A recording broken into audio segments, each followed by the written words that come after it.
इसको रिकॉर्ड में लगा देता हूँ। ठीक है। तो आप सबों को मैं पुनः स्वागत करता हूँ।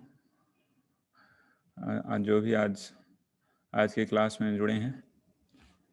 तो इससे पहले हम लोग कुछ डिस्कशन चालू करें, छोटा सा मंगलाचरण करेंगे।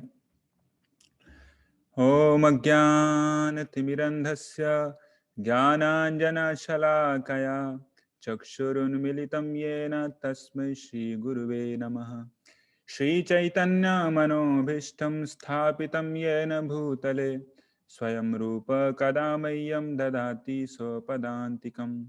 वन्देऽहं श्रीगुरौ श्रीयुतापदकमलं श्रीगुरोन् वैष्णवांश्च श्रीरूपं साग्रजातां सहगणा रघुनाथान्वितं तं सजीवं साद्वैतं सावधूतं परिजनसहितं कृष्णचैतन्यदेवं श्रीराधाकृष्णपादान् सहगणा ललिता श्रीविशाखान्वितांश्च।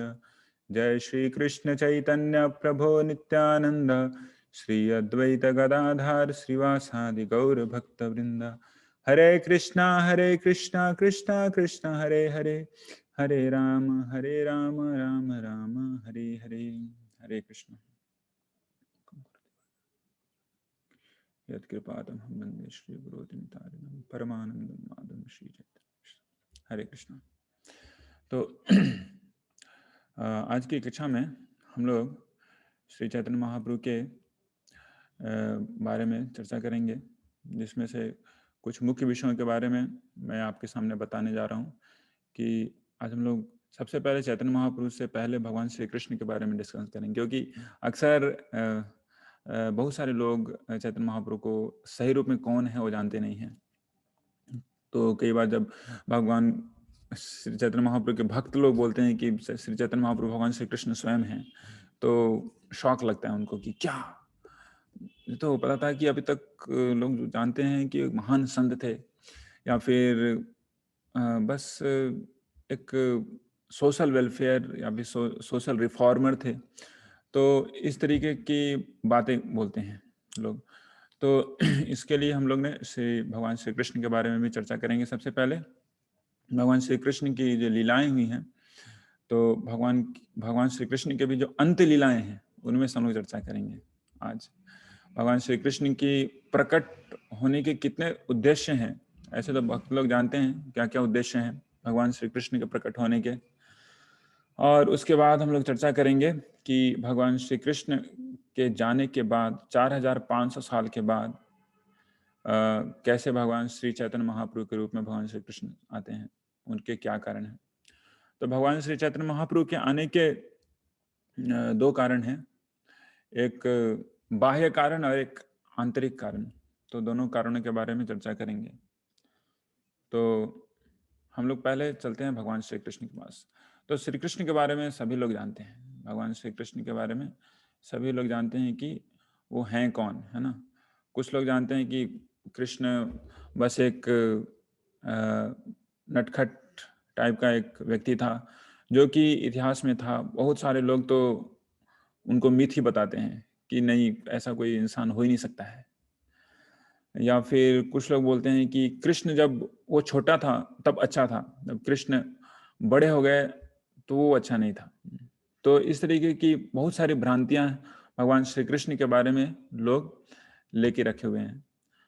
लेकिन अगर शास्त्र से देखा जाए तो हम लोग समझ सकते हैं कि भगवान श्री कृष्ण हैं कौन। तो ब्रह्म वैवर्त पुराण में बताया गया है कि ब्रह्मा जी के प्रत्येक दिन में, ब्रह्मा जी का प्रत्येक दिन में भगवान श्री कृष्ण बस एक बार आते हैं। और ब्रह्मा जी का एक दिन कितना बड़ा होता है, भगवद गीता में भगवान श्री कृष्ण बताया है कि अर्यद ब्रह्मणो विदु सहस्र युग पर्यंतम। अर्यद ब्रह्मणो मतलब कि 1000 बार हमारा 4 युग जब जाता है तो उतना बड़ा होता है ब्रह्मा जी का एक दिन। और ब्रह्मा जी के दिन के बाद आता है ब्रह्मा जी की रात, जो कि दिन के बराबर ही होता है। तो अगर गणना किया जाए तो पूरा का पूरा आता है 8 अरब 64 करोड़ साल। तो बहुत बड़ा साल है। 8 अरब 64 करोड़ साल के बाद प्रत्येक दिन में, ब्रह्मा जी के प्रत्येक दिन में, वो भी दिन के दोपहर में भगवान श्री कृष्ण आते हैं। मतलब प्रत्येक द्वापर में भगवान नहीं आते। हाँ, भगवान श्री कृष्ण नाम से आते हैं, लेकिन वो कृष्ण नहीं आते जो गोलोक बिहारी कृष्ण हैं, जो स्वयं भगवान हैं, तो वो नहीं आते। तो भगवान कब कब आते हैं उसके बारे में भगवद गीता में उन्होंने बताया है। परित्राणाय साधूनाम विनाशाय च दुष्कृताम धर्म संस्थापना अर्थाय संभवामि युगे युगे। तो परित्राणाय साधूनाम मतलब कि साधुओं की, भक्तों की रक्षा करने के लिए पहला, उसके बाद विनाशाय च दुष्कृताम दुष्टों का संहार करने के लिए दूसरा, फिर तीसरा धर्म संस्थापना अर्थाय धर्म की संस्थापना करने के लिए आते हैं। तो ये तीन कारण लोग सभी हम लोग जानते हैं। लेकिन इन तीन चीजों को स्थापित करने के लिए कृष्ण स्वयं, जो कि गोलोक बिहारी कृष्ण है, उन्हें आने की जरूरत नहीं है, क्योंकि उनके अवतार ये सारे तीन कार्य कर सकते हैं। अन्य अवतारों में जैसे हमने देखा कि नरसिंह देव के अवतार में भगवान ने भक्तों की रक्षा की, प्रहलाद महाराज की रक्षा की, उसके बाद धर्म की संस्थापना भी की और दुष्टों का संहार भी किया, और कुछ समय तक के लिए। उसके बाद फिर वो अपनी जो लीला थी उसको प्रकट कर दिया उन्होंने। तो इस तरीके से भगवान श्री कृष्ण के जितने भी अवतार हैं वो इन तीनों कार्यों का संपादन स्वतः ही कर सकते हैं। लेकिन इस बार इस कलयुग में, इस द्वापर में जो भगवान श्री कृष्ण आए हैं, वो कोई नॉर्मल श्री कृष्ण नहीं है, अवतार नहीं है, वो अवतारी भगवान श्री कृष्ण आए हैं। तो प्रत्येक द्वापर में भगवान श्री कृष्ण आते हैं, प्रत्येक द्वापर में भगवान श्री कृष्ण आते हैं। लेकिन वो कृष्ण कौन होते हैं? वो कृष्ण होते हैं जो क्षीरोदक्षाय विष्णु के अवतार के रूप में आते हैं, क्षीरोदक्षाय विष्णु के अंश के रूप में आते हैं। लेकिन इस बार बहुत ही स्पेशल है, क्योंकि इस बार ब्रह्मा का जो वो टाइम है जिसमें भगवान श्री कृष्ण को स्वयं आना है, वो समय आ गया है। तो ब्रह्मा के 51वें साल में, ब्रह्मा भी 100 साल जीते हैं, 51वें साल में, उसके बाद जो 28वां मनवंतर है उसमें वो आ रहे हैं। तो इस तरीके से बहुत ही स्पेशल समय है, क्योंकि उस जब सत्य त्रेता द्वापर कली, हम लोग ऐसा समझते हैं, लेकिन होना चाहिए सत्य द्वापर त्रेता कली, क्योंकि भगवान श्री कृष्ण गोलोक धाम से स्वयं आ रहे हैं। इसके लिए भगवान श्री कृष्ण ने समय को भी पलटवा दिया। देखो, मैं द्वापर में आऊंगा और द्वापर में आऊंगा, लेकिन जो त्रेता की जगह पे आता है वहां पे आऊंगा मैं। तो ये कैसे हो सकता है? तो ब्रह्मा जी ने उसको पलट दिया। और वो क्या कारण है जिसके लिए भगवान कलयुग के पहले आए लेकिन वो द्वापर में आए, उसकी चर्चा हम लोग आगे करेंगे। तो जब यहाँ पे देखा गया कि 5000 साल पहले, जब द्वापर युग बस लास्ट में चल रहा था, तो पूरा का पूरा जो हमारा प्लैनेट है पूरा भर गया था दानवों के क्रूरता से। बड़े बड़े राजा थे जो कि बस दानव ही थे राजा के वेश में, और जनता पे इतना कहर बरसा रहे थे, उसका कोई सीमा ही नहीं है, अनलिमिटेड।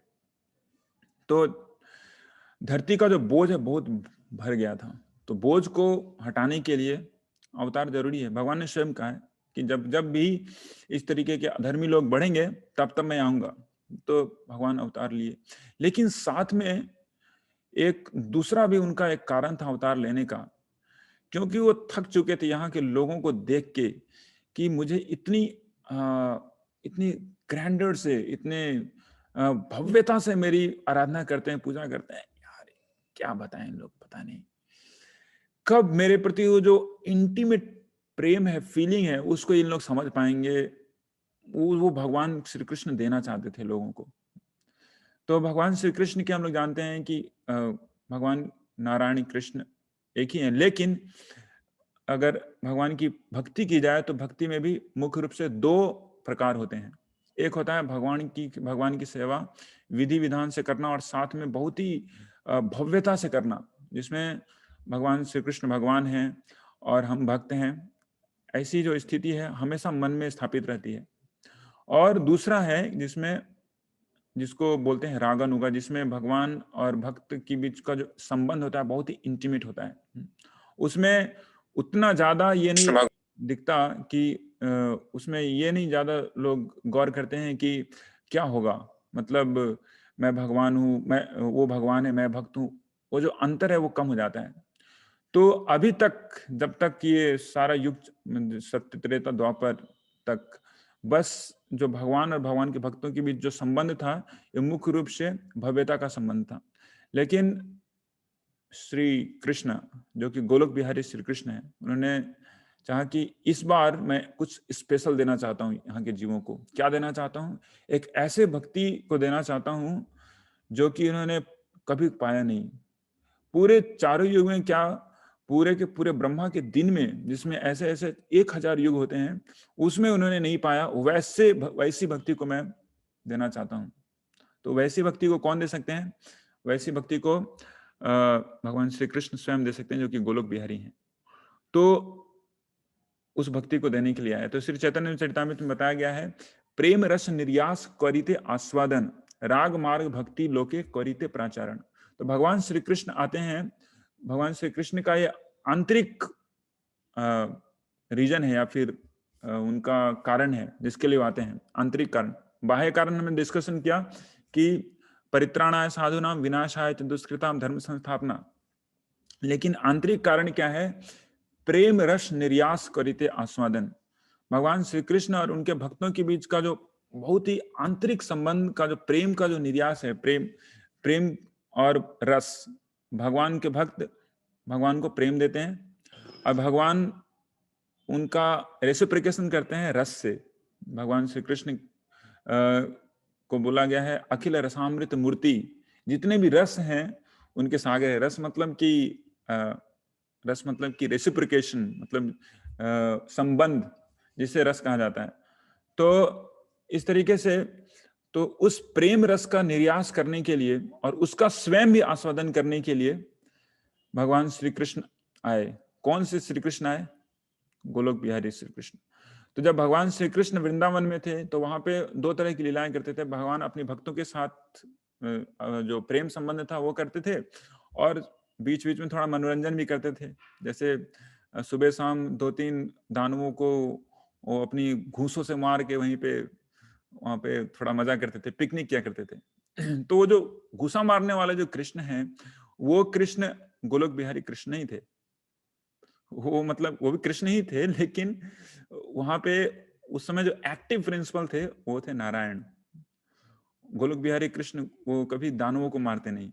तो इस तरीके से दोनों एक साथ, जब भगवान श्री कृष्ण स्वयं गोलोक बिहारी आते हैं तो उनके साथ में सारे के सारे अवतार समाविष्ट हो जाते हैं, प्रविष्ट हो जाते हैं और उन्हीं के वास्ते वो सारे कार्यों का संपादन करते हैं। लेकिन जो कि गोलोक बिहारी श्री कृष्ण हैं वो हमेशा अपने भक्तों के साथ ही रहते हैं। गोलोक बिहारी श्री कृष्ण हमेशा बांसुरी बजाते रहते हैं या फिर अगर बोला जाए तो अपने प्रेमी भक्तों के साथ हमेशा संलग्न रहते हैं। तो इसी को दिखाने के लिए भगवान श्री कृष्ण, गोलोक बिहारी श्री कृष्ण आए, प्रेम रस निर्यास करी थे आस्वादन। और दूसरी है राग मार्ग भक्ति लोके करीते प्राचारण। और अभी तक पूरे के पूरे युगों तक, त्रेता सत्य द्वापर तक, और हमेशा भले ही कोई भी चतुर्युग हो, पूरे के पूरे ब्रह्मा के दिन में बस एक ही बार ये राग मार्ग की भक्ति का दरवाजा खोला जाता है, वो भगवान श्री कृष्ण के द्वारा, जो कि आते हैं गोलोक वृंदावन से। बस एक ही बार खुलता है वो, खोला गया भगवान श्री कृष्ण के द्वारा जब वो 5000 साल पहले द्वापर के इंड में आए। राग मार्ग भक्ति लोके करिते प्रचारण, उस राग मार्ग की भक्ति को प्रचार करने के लिए, इंटीमेट जो लविंग रिलेशनशिप है भगवान कृष्ण का अपने भक्तों से, उनको प्रचार करने के लिए, जिससे कि लोग यहाँ पे उस प्रेम रस को समझ के गोलोक की तरफ आकर्षित हों। अन्यथा सभी लोग भक्ति करते थे, करते हैं अभी भी, लेकिन उनका अल्टीमेटली जो डेस्टिनेशन है, वो गति जो है, वो अंततोगत्वा वैकुंठी हो सकता है, वैकुंठ से ऊपर नहीं जा सकते। लेकिन वैकुंठ से भी ऊपर जाने का रास्ता सिर्फ राग मार्ग की भक्ति से ही खुलता है, क्योंकि भगवान श्री कृष्ण जो कि गोलोक वृंदावन में रहते हैं, वो सिर्फ और सिर्फ राग मार्ग की भक्ति से ही आकर्षित होते हैं, वैदिक भक्ति से आकर्षित नहीं होते। तो यहाँ पे कुछ समझने योग्य है जो कि हम लोग और भी डिस्कशन करेंगे। बहुत सारे भक्त लोग ना इसको चीपली ले लेते हैं कि हाँ वैदिक भक्ति नहीं करेंगे, सिर्फ राग मार्ग की भक्ति करेंगे और कुछ भी नहीं करते हैं। तो वैसा नहीं है। क्या है, हमें तत्व के अनुसार समझना चाहिए। रसिक शेखर कृष्ण परम करुण, ये जो भगवान श्री कृष्ण है रसिक शेखर हैं, रसों के सागर हैं और सभी रसों के ये शिरोमणि है, इसलिए कहा गया उनको रसिक शेखर। कृष्ण परम करुण, ये परम करुणा है। वो जान रहे हैं, देख रहे हैं कि मेरे यहाँ पे सारे जीव पता नहीं कब तक इस तरीके से मतलब पूजा करेंगे, है ना, बहुत ही ग्रैंडर से। तो उस प्रेम को गोलोक गोलोक के जो प्रेम को निर्यास करने के लिए, उसका दरवाजा खोलने के लिए भगवान श्री कृष्ण, गोलोक बिहारी श्री कृष्ण आते हैं और इस तरीके से वो प्रेम रस का निर्यास करते हैं। यही दुई हेतु होते इच्छा उद्गम, तो ये दो इच्छा के कारण वो भगवान श्री कृष्ण, ये इंटरनल रीजन है भगवान श्री कृष्ण के आने का।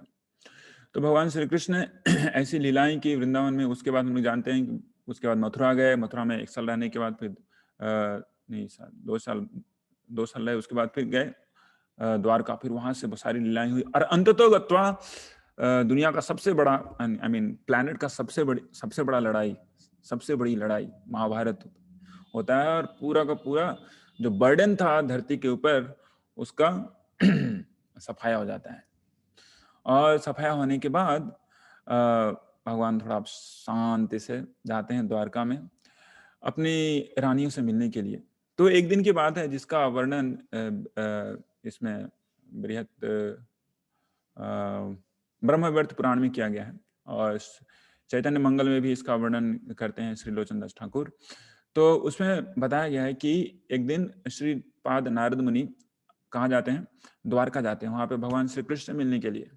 तो वहां पे देखते हैं कि भगवान श्री कृष्ण सत्यभामा के घर से, सत्यभामा की जो पैलेस है उसे रुक्मिणी के पैलेस में गए हैं और रुक्मिणी भगवान श्री कृष्ण के बहुत दिनों के बाद आने के बाद बहुत ही अच्छे से अपने राजमहल को सजाई है, अपने बच्चों को बहुत अच्छे से कपड़े पहनाई है कि पिताजी आने वाले हैं बहुत दिनों के बाद, तो देख के अच्छा लगेगा। अपने आप को बहुत अच्छे वो सुंदर सा वो क्या पोशाक पहनी है और बहुत ही अच्छे से सब कुछ एकदम अरेंज्ड करके रखी हुई है। तो भगवान श्री कृष्ण आते हैं तो बहुत ही खुश होती हैं ऑफ कोर्स और अपने पुत्रों को भेजती है रुक्मिणी कि जाइए कृष्ण आए हैं। तो पुत्र सभी गले मिलते हैं, उसके बाद भगवान श्री कृष्ण आते हैं। कृष्ण आते हैं फिर बैठते हैं, बैठने के बाद बातें चालू होती है दोनों के बीच, प्रेम विलाप, प्रेम वार्ताएं चालू होती हैं और नारद मुनि सब देख रहे हैं कि तुरंत क्या होता है कि रुक्मिणी देवी बहुत जोर से रोने लगती हैं क्योंकि उनको आभास हो जाता है कि अब इनका कार्य संपादन हो गया, यहाँ पे ज्यादा दिन रुकेंगे नहीं। जब भी भगवान आते हैं तो अपना सारा कार्य संपादन करने के बाद तुरंत निकल लेते हैं। वो ज्यादा देखते नहीं कि हमारे भक्त कौन कौन जाएंगे, इधर जाएंगे उधर, ज्यादा महाप्रभु की भी लीला हमने देखा। तो उसके बाद रुक्मिणी देवी रोने लगी और उधर से नारद मुनि देख रहे हैं, आ रहे हैं, प्रवेश कर रहे हैं पैलेस के अंदर में। तो भगवान श्री कृष्ण पूछते हैं रुक्मिणी देवी आप रो क्यों रही हैं? तो रुक्मिणी देवी बोलती हैं कि मैं क्यों रो रही हूँ आपको पता नहीं है, आप सब कुछ जानते हो, ये पता नहीं है कि मैं क्यों रो रही हूँ? आप ऐसी बातें कर रहे हैं। तो नहीं मैं नहीं जानता आप क्यों रो रही हो, पता नहीं क्या हो गया, कोई कुछ बोल दिया क्या, नौकर कुछ बोल दिया क्या, काम नहीं किया क्या, बच्चे कुछ बदमाशी कर दिए क्या, बहुत सारा इधर उधर की बातें बोल रहे हैं कि क्या हो गया, क्यों रो रही हो तुम? तो रुक्मिणी देवी बोलती हैं कि एक ही व्यक्ति जानता है, मैं जानता हूँ, मैं जानती हूँ और श्रीमती राधा रानी जानती है कि मैं क्यों रो रही हूँ। मैं इसलिए रो रही हूँ कि तुम आप यहाँ पे हो और पता नहीं कब तक रहोगे, फिर मुझे छोड़ के चले जाओगे। तो उस विरह की जो जो सेपरेशन का जो फीलिंग है उसको फ्यूचर में ही वो फोरकास्ट करके देख के वो रो रही है। कृष्ण बोले मैं नहीं जाऊंगा, चिंता मत करो, मैं बस तुम्हारे साथ ही रहूंगा, अब सब कुछ हो गया, बस तुम्हारे साथ ही रहूंगा। फिर वो बहुत जोर जोर से रो रही हैं। तो उसके बाद अंततः रुक्मिणी देवी ने बोला कि आप नहीं जानते हो क्यों आपके भक्तों के साथ, भक्तों के हृदय में क्या बीतता है आपकी सेपरेशन में। बस सही में जानता है इसके बारे में कोई, तो वह श्रीमती राधा रानी ही, जिसको तुमने छोड़ के तुम उसको छोड़ के तुम इधर उधर घूम रहे हो। वही जानती है कि तुम्हारे विरह में क्या बीतता है उनके भक्तों के साथ, तुम्हारे भक्तों के साथ। तुम वो नहीं जान सकते। तुम्हारे भक्तों के साथ क्या बीतता है तुम कैसे जानोगे? तुम तो भगवान है।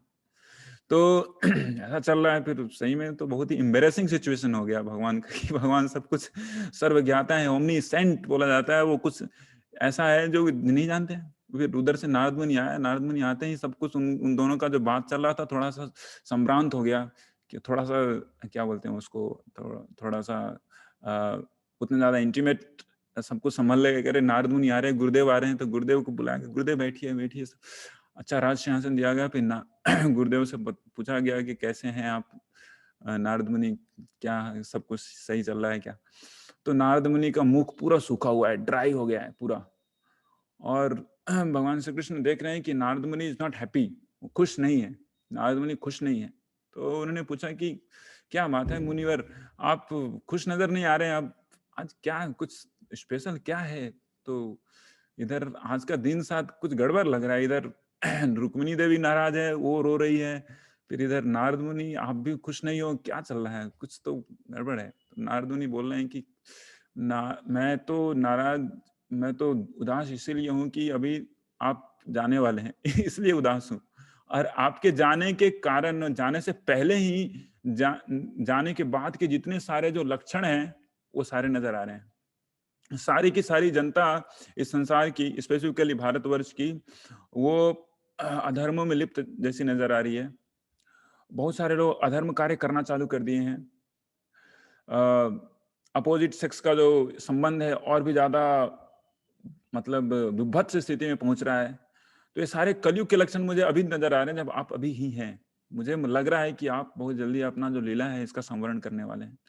और मैं इसको देख के बहुत ही उदास हूँ, इस स्थिति को देख के कि पता नहीं क्या होने वाला है। जैसे दिन ढलती है तो शाम आती है, तो शाम आने में मतलब जो दिन वाले जो लोग होते हैं उनको अच्छा नहीं लगता है। शाम में बहुत सारी इधर उधर की क्रियाएं होती हैं, अंधकार चारों तरफ छा जाता है, धुंधला छा जाता है। तो उसी तरीके से जब द्वापर के बाद जब कली चालू होने वाला, तो उसको कहते हैं संध्या, द्वापर युग की संध्या, तृतीय संध्या। तो उस शाम में जो कि एक अंधकार को लाने वाली है, कलयुग नामक अंधकार को, और उस कलयुग नामक अंधकार में जीवों का जो हाल होगा उसको नारद मुनि देख के बस चिंतित हैं।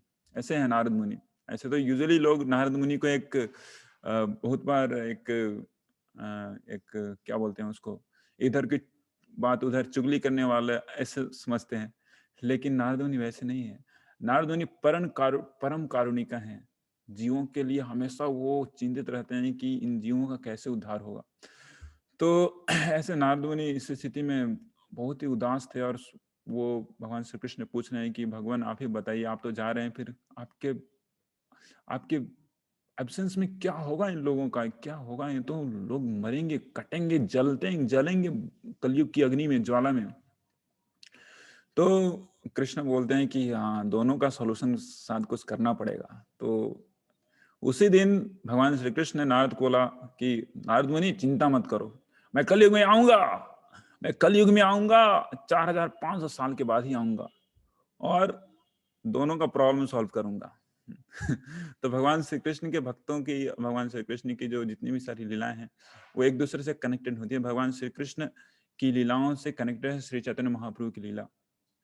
तो इस तरीके से भगवान श्री कृष्ण ने नारद मुनि को आश्वासन दिया कि मैं आऊंगा, मैं अपने भक्त के रूप में आऊंगा, जिससे कि अभी जो रुक्मिणी देवी मुझे मेरे ऊपर लांछन लगा रही है कि तुम नहीं जानते आपके भक्तों के ऊपर क्या बीतता है, आपके भक्तों के हृदय में क्या चलता है जब आप उनसे बिछड़ जाते हो। तो मैं उसको समझने के लिए मैं अपने भक्त का मूड लेके, अपने भक्त का कलर लेके आऊंगा, और साथ साथ में नारद मुनि आपका भी सॉल्यूशन निकालूंगा, चिंता मत करो। तो आपका भी सॉल्यूशन साथ में निकल जाएगा।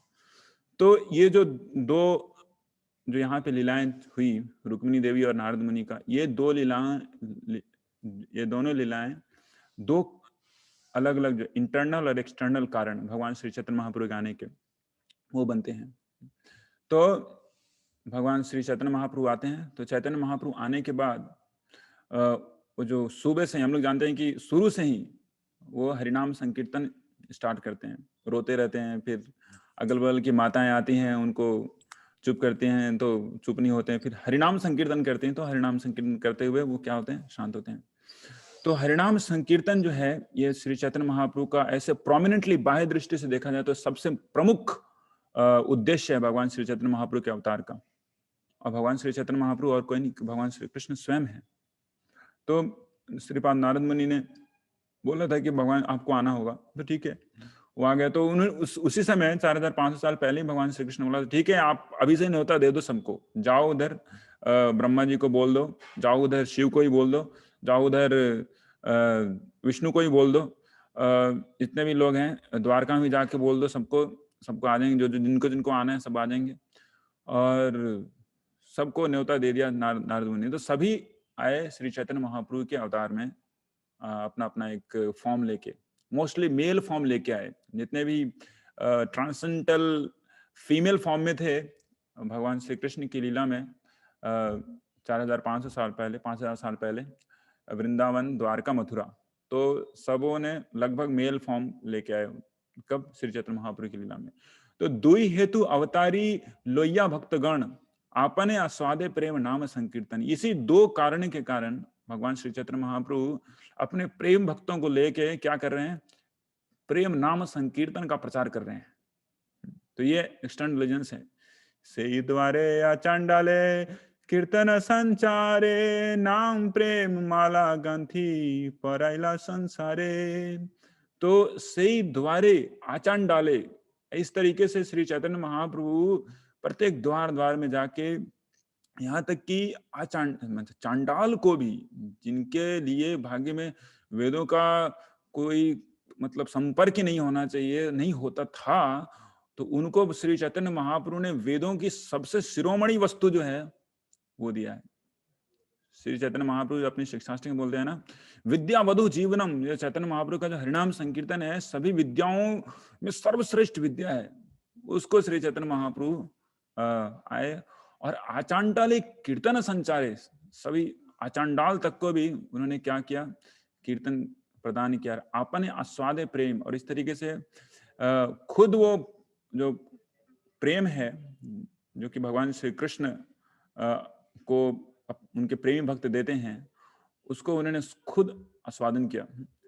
हे मत भक्त भावी करी अंगीकार, अपनी आचारी भक्ति करिला प्रचार। तो इस तरीके से भक्त भाव करी, श्री चैतन्य महाप्रभु भक्त का भाव करके, भक्त के भाव को अंगीकार करके क्या करते हैं, प्रचार करते हैं। अपनी आचारी भक्ति करिला प्रचार। तो भगवान श्री कृष्ण आते हैं तो पूरा भक्त के रूप में, भगवान के रूप में आते हैं, भगवान के रूप में आए हैं, 5000 साल पहले भगवत गीता दे के चले गए।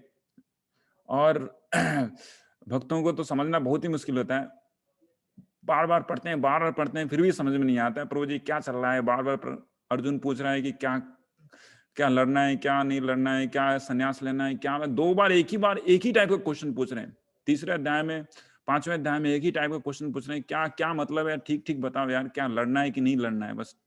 उसके बाद अंततः पूरा भक्ति का पूरा एक एक करके कैसे भक्ति सबसे सर्वोत्तम है। उसके बाद अंततः बोलते हैं कि अर्जुन चिंता मत करो, सब काम छोड़ दो, सारे धर्म को त्याग कर दो, बस मेरे ऊपर समापन हो जाओ, पूरा ऑर्डर दे दिया। लेकिन हमारी स्थिति ऐसी है, मोटी बुद्धि की कुछ भी नहीं घुस रहा है, भगवत गीता घुसता ही नहीं बिल्कुल। तो भगवान श्री कृष्ण को समझ आया कि ऐसे महा मोटी बुद्धि वाले लोगों के अंदर भगवत गीता, जो कि मैं भगवान के रूप में खुद आके बोला हूं, जा नहीं रहा है, बहुत मुश्किल है।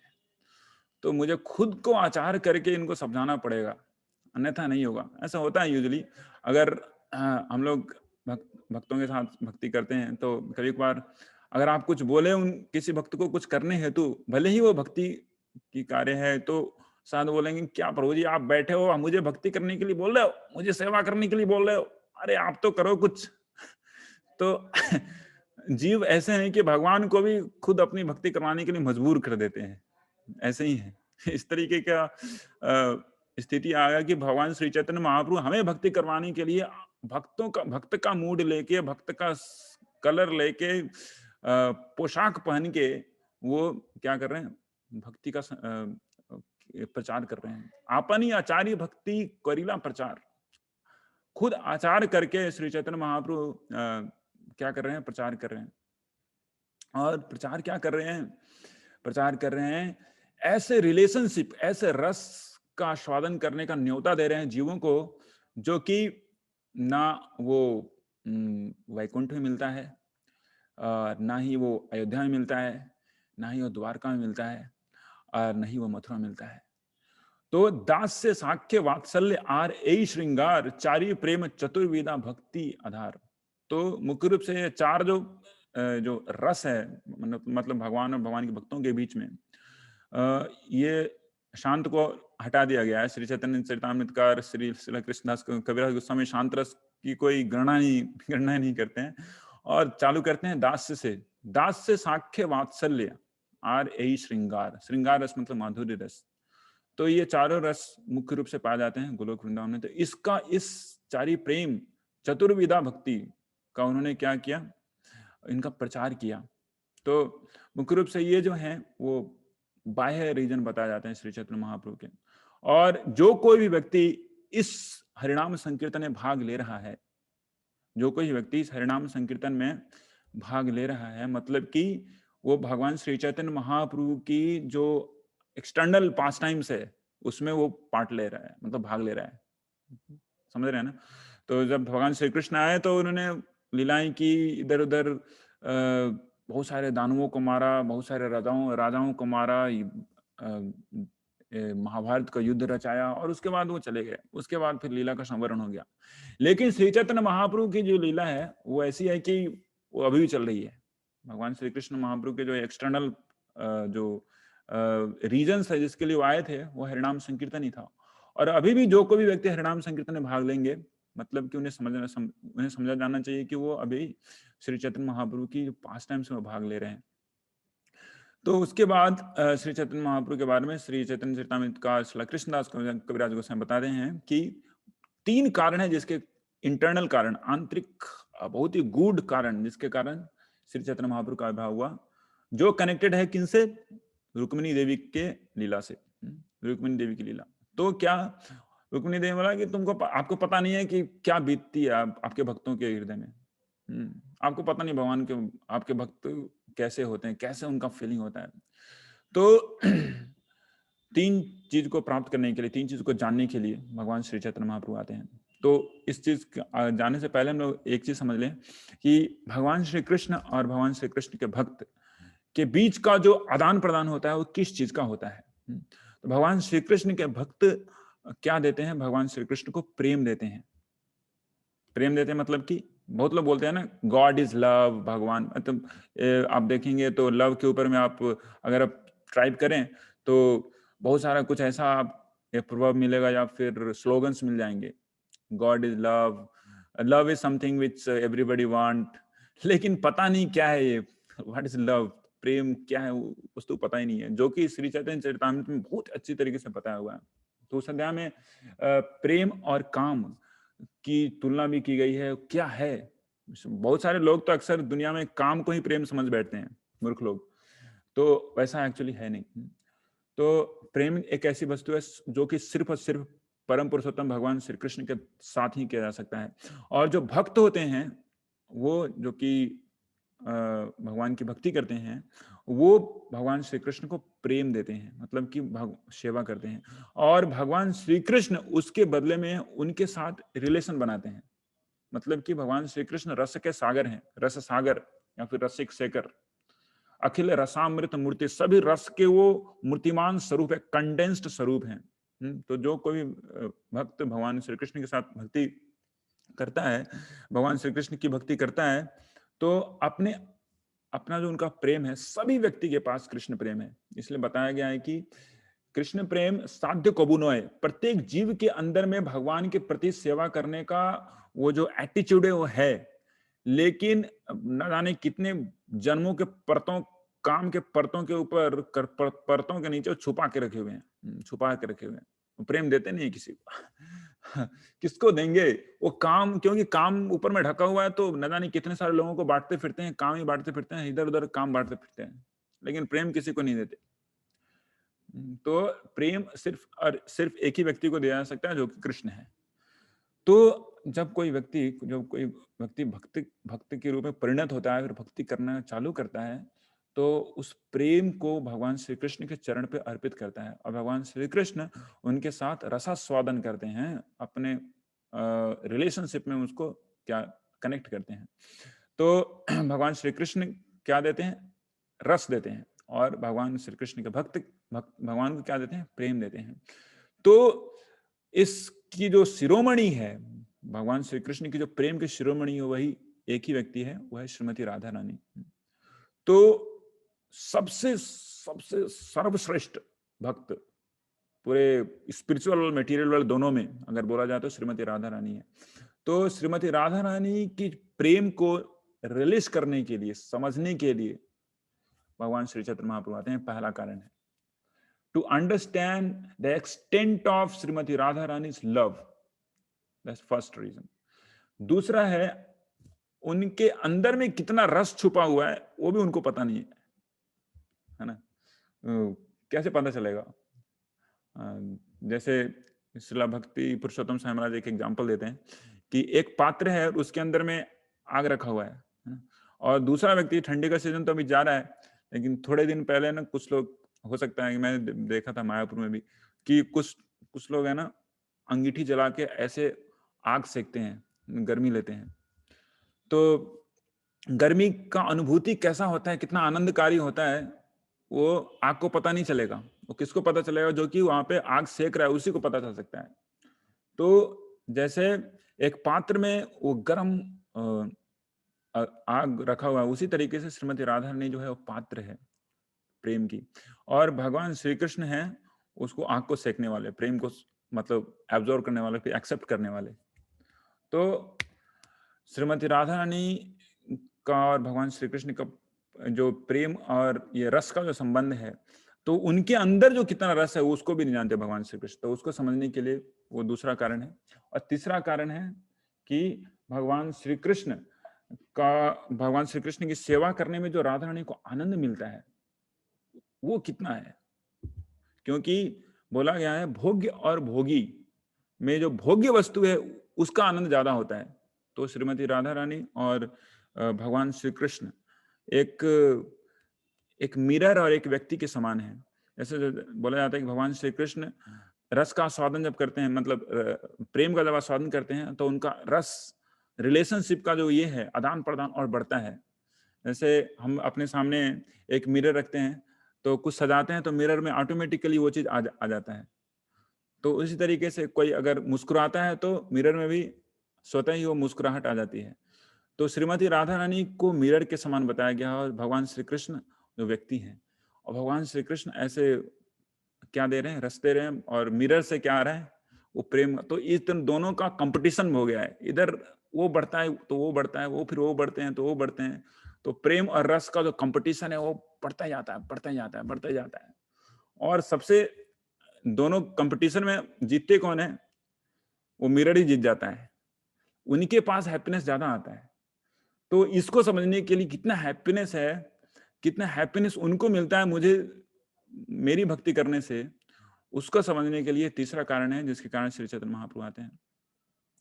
तो इस तरीके से ये बहुत ही गुह्य चीज है जो कि हम लोग के दिमाग के परे है। लेकिन हम लोग इतना समझ सकते हैं, भगवान की भक्ति करने से इतना समझ में आ सकता है कि प्रेम और रस ये दो वस्तु क्या है, एटलीस्ट वो समझ सकते हैं। तो श्रील प्रभुपाद जी ने इस महान प्रेम रस को वितरण किया ऐसे जैसे कोई मतलब कि पूरा भंडार खोल दिया समझिए हम लोगों के लिए। जहां तहां जाके न जाने कितने सारे लैंग्वेज में श्री चैतन्य चरितामृत श्रीमद् भागवतम को उन्होंने ट्रांसलेट करके बंटवाया है, और अभी बांटे जा रहे हैं। और ये हमारे लिए इतना बड़ा अनमोल रत्न है कि इन शास्त्रों को हम पढ़ें, और शास्त्रों को पढ़ने के बाद ही हम समझ पाएंगे कि हमारे लिए क्या छोड़ा गया है। लेकिन अगर हम शास्त्रों को ना पढ़ें तो जैसे कि है ना, ऐसे बोला जाता है ना, नदी बह रही है, गंगा बह रही है, लेकिन बगल वाला ही व्यक्ति गंगा में स्नान नहीं करता है, वैसी स्थिति हो जाती है। तो अभी हम लोग उस स्थिति में हैं, उस लाइफ में हैं, उस टाइम पीरियड में हैं जिसमें सही में अमृत की गंगा बह रही है।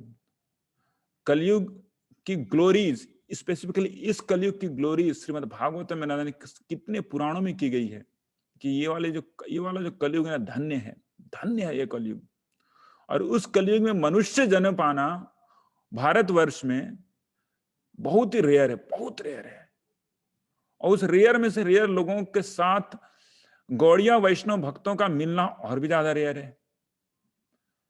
और गौड़िया भक्तों के साथ मिलने के बाद कोई व्यक्ति अगर अच्छे से तन्मयता से भक्ति करे तो वो व्यक्ति इस एक ऐसे अमूल्य भंडार को प्राप्त कर रहा है जिसकी वो तुलना भी नहीं कर सकता। लेकिन कभी कभार हम लोग भगवान के भक्तों के साथ भक्ति करते करते प्रभुपाद जी की किताब तो इधर ही उधर मिलती रहती है। अरे बुक डिस्ट्रीब्यूशन में इतना बुक डिस्ट्रीब्यूशन करते हैं कि हर जगह बुक ही बुक दिखता है। बेस में बुक, घर पे बुक, ट्रेन में बुक, बुक ही बुक है, तो उसका वैल्यू कम जाता है। हम लोग कभी कभार वैल्यू नहीं देते, पढ़ते ही नहीं है। We take everything to be as granted. अरे सब तो इधर ही है, प्रभुपाद जी की किताब तो इधर इधर घूमते रहते, कहीं पढ़ लेंगे। समय बीतता जाता है, पढ़ते नहीं है। और कभी कभार कुछ लोग बोलते हैं कि प्रभुपाद जी के भगवत गीता में, भागवतम में एक ही चीज बार बार है, बार बार एक ही चीज है, you are not this body you are soul. अरे एक ही चीज पढ़ पढ़ के क्या होगा, कुछ तो मजा आना चाहिए ना, कुछ इधर उधर की रसिक बातें होनी चाहिए, तब तो मजा आएगा, है ना, तब तो हम राग मार्ग की भक्ति को प्राप्त कर पाएंगे। कुछ लोग ऐसा इस्कॉन में कई बार ऐसा देखा गया है कि कुछ लोग के मन में ऐसा दुर्भावना आ जाती है कि श्रील प्रभुपाद जी ने हमें सब कुछ नहीं दिया है। अगर अगर सही में उस राग मार्ग की भक्ति को प्राप्त करना है तो हमें कुछ तो अलग अलग कुछ पढ़ना पड़ेगा, है ना, इधर उधर की किताबों को भी पढ़ना पड़ेगा, नहीं तो हम लोग नहीं प्राप्त कर पाएंगे। तो ये सब बहुत ही गलत धारणा है, गलत भ्रांतियां हैं। तो श्रील प्रभुपाद जी ने अपनी किताबों में सब कुछ दे दिया है, क्रस्ट जेवल दे दिया है। और सबसे बड़ा चीज क्या दिया है, श्री चैतन्य महाप्रभु की चरण की सेवा करने का मौका दिया है, जो कि सिर्फ और सिर्फ श्रील प्रभुपाद ही दिए हैं, और इतना दिए हैं कि इसकी कोई तुलना नहीं है। तो कैसे हम श्रीमती राधा रानी के करीब जा सकते हैं, कैसे हम रागमार्ग की भक्ति पे आ सकते हैं, उसका सरल पंथा दिया है किसने, श्रील प्रभुपाद जी ने।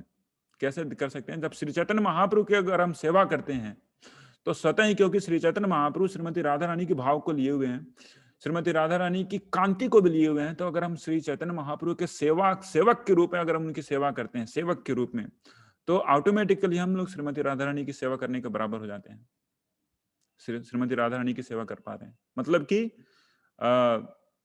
एक तरह से रागमार्ग की भक्ति ही है। तो क्या करना है, सेवा करना, मतलब कि भगवान श्री चैतन्य महाप्रभु की सेवा करना, मतलब कि सिंपल सा चीज है जो कि श्रील प्रभुपाद जी ने कहा है। श्री चैतन्य महाप्रभु की सेवा करना मतलब क्या, हरिनाम संकीर्तन में भाग लीजिए।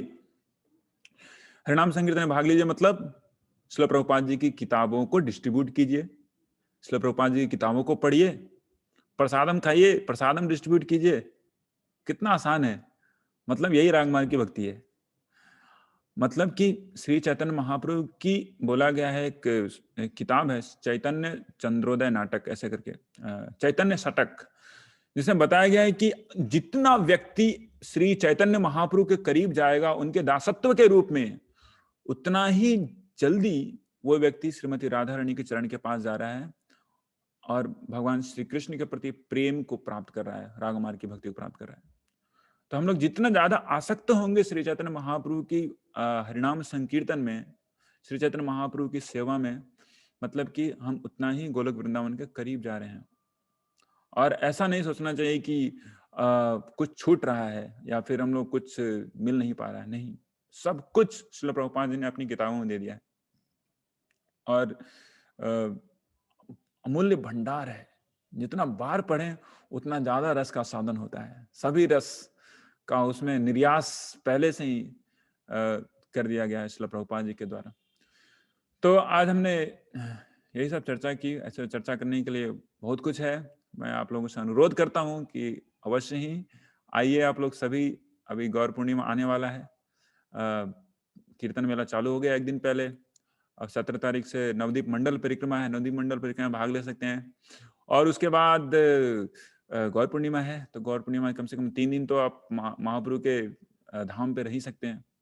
तो अनुरोध है, अनुरोध नहीं है बल्कि टाइप मतलब कि हमारा बहुत ही प्रॉम्प्ट इनविटेशन है आप लोगों की, मायापुर धाम आइए, कम से कम गौर पूर्णिमा के समय आइए 2-3 दिन पहले और धाम में रहिए, हरि कथा सुनिए। वहाँ पे महान भक्तों के मुखार विंद से श्री श्रीमद जयपताका स्वामी गुरु महाराज हैं, श्री श्री भक्ति पुरुषोत्तम स्वामी महाराज, भक्ति नरसिंह विघ्न विनाश नरसिंह महाराज, तो ऐसे महान महान भक्तों के मुखार विंद से अगर हम सुनेंगे तो सही में उस स्थिति को, उसको हम कम से कम हम लोग परसीव कर पाएंगे कि वो भक्ति क्या है, और श्री चैतन्य महाप्रभु के बहुत ही प्रिय हो पाएंगे अवश्य ही।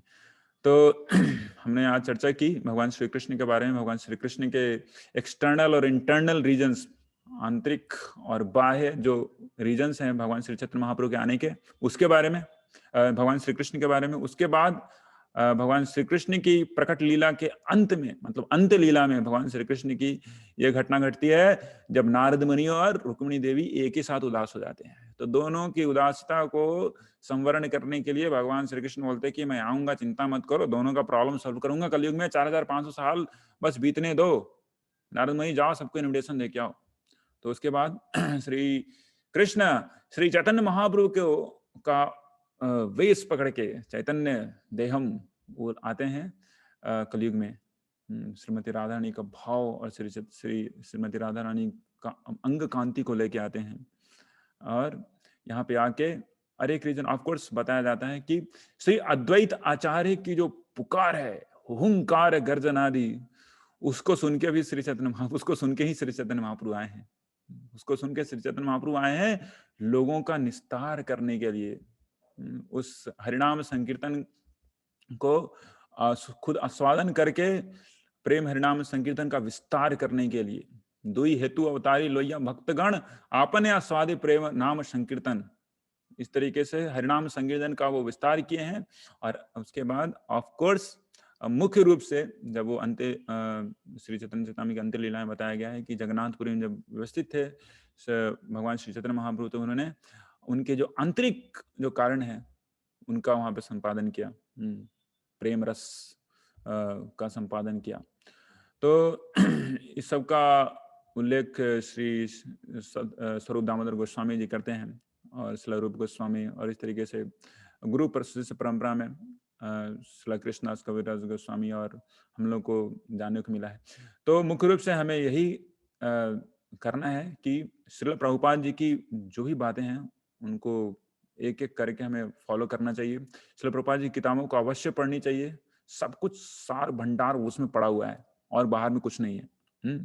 तो इस तरीके से और भी जितना ज्यादा हम लोग श्री चैतन्य महाप्रभु के चरण के प्रति, उनकी सेवा के प्रति आसक्त होंगे, उतना ही ज्यादा हम श्री राधा कृष्ण के प्रति आसक्त होंगे। Like both are directly proportional. The more you go toward lord Shri Chaitanya Mahaprabhu, more closer you go to Shri Radha Krishna. There is no other way than that. उसको छोड़ के कोई दूसरा उपाय नहीं है, नहीं है, नहीं है। तो बहुत ही अच्छा अपॉर्चुनिटी है हमारे साथ, गौर पूर्णिमा आ रहा है, तो we must be there in Shridham Mayapur, seeing you all there. Hare Krishna Krishna Krishna Hare Hare, Hare Ram Ram Ram Hare Hare. Shri Gaurang Mahaprabhu की जय। श्रील प्रभुपाद की जय। गौर प्रेमानंद। हरे कृष्णा। तो if any comment, any discussion, anything is there, then you can just unmute yourself। अपने आप को unmute कर सकते हैं आप और पूछ सकते हैं कुछ भी, या फिर कुछ डिस्कशन है, कुछ कमेंट्स हैं। तो सुमित प्रभु जी का क्वेश्चन है, व्हाट इज वैदी भक्ति एंड राग भक्ति? Okay, does Lord Chaitanya not appear in every Kalyuga? तो दिस क्वेश्चन फ्रॉम सुमित प्रभु। तो उनका प्रश्न है कि वैदिक भक्ति और राग भक्ति, रागानुगा भक्ति क्या है?